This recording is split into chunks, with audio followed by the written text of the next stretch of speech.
பார்க்கலாம் வாங்க. கேக் செய்ய தேவையான பொருட்கள் டிஸ்கிரிப்ஷன்ல பார்த்துக்கோங்க. 1 கப் சர்க்கரையை அரைச்சி வச்சுக்கோங்க. மைதா மாவையும் ஏலக்காய் தூளும் போட்டு சலிச்சுக்கோங்க. சலிச்ச மாவு ஒரு பவுல்ல போட்டுக்கோங்க. அதுல ரீஃபைண்ட் ஆயில் ஊத்துங்க. அதுல 1 கப் ஹோம்மேட் ஈஸ்ட் ஊத்துங்க. இதுல கொஞ்சம் கொஞ்சமா பால் விட்டு நல்லா கலந்துக்கோங்க. நம்ம அரைச்சு வச்ச சர்க்கரையை அதுல போடுங்க.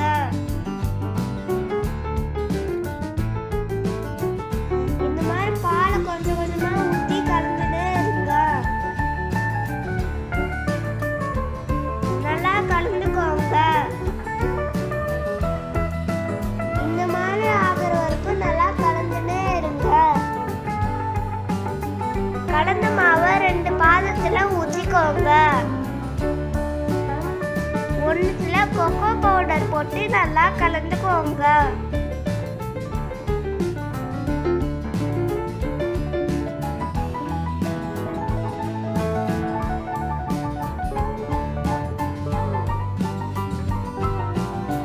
ஒரு குக்கர்ல உப்பு போட்டு 10 நிமிஷம் ப்ரீ ஹீட் பண்ணுங்க. குக்கர்ல கேஸ்கட் விசில் எடுத்துட்டு மூடிடுங்க. ஒரு இட்லி தட்டுல வெண்ணெய் இல்லைன்னா நெய் தடவிக்கோங்க. அந்த மாவை இந்த மாதிரி பிளாஸ்டிக் பேப்பர்ல ஊத்திக்கோங்க.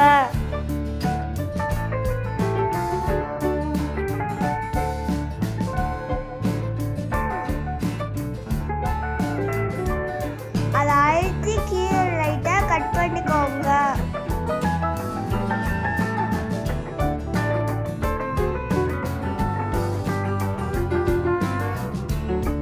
ஒரு குழியில கொஞ்சம் கொஞ்சமா ஊத்துங்க.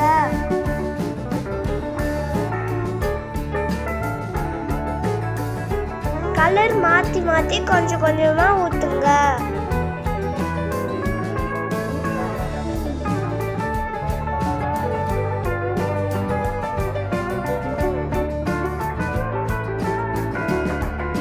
இப்போ ஊத்தியாச்சு. ஒரு குச்சி எடுத்து இந்த மாதிரி பண்ணுங்க.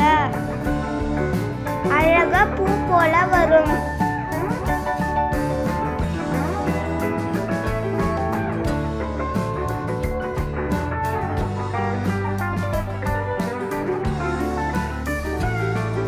இத ப்ரீ ஹீட் பண்ண குக்கர்ல வைங்க.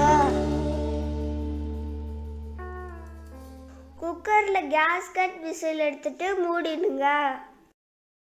10 நிமிஷம் வெந்ததும் எடுத்துடுங்க. சுவையான மார்பிள் இட்லி கேக் ரெடி. வாங்க ஃப்ரெண்ட்ஸ், மார்பிள் கேக் சாப்பிடலாம்.